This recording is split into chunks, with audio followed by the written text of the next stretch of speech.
నమస్తే. నేను మీ అశ్విని కుమార్. పవన్ కళ్యాణ్ పిఠాపురంలో 23వ తారీఖు నామినేషన్ వేయబోతున్నారు. అయితే దానికి సంబంధించి జనసేన కూడా నాయకులు, క్యాడర్ అంతా పెద్ద హంగామానే చేయబోతున్నారు. ప్రస్తుతానికి జనసేన అయితే వాళ్ళ అంతర్గతంగా ఒక సర్వే చేయించుకున్నట్టుగా తెలుస్తోంది.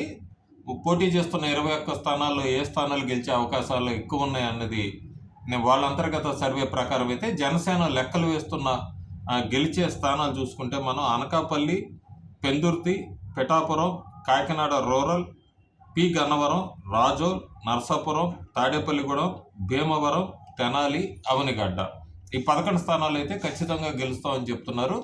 వాళ్ళ సర్వే వాళ్ళ లెక్కలు వాళ్ళు వేసుకున్నారు. అయితే జనసేనలో కూడా లోకల్ మొదలైనవి రాజోల్లో కానీ అట్లాగే నంద్యాలలో ఇవన్నీ జరుగుతున్నాయి. కానీ జనసేన అయితే గట్టిగా నమ్ముతుంది 11 స్థానాల్లో గెలుస్తామని. కొన్ని చోట్ల కీన్ కాంటెస్ట్ ఉంది.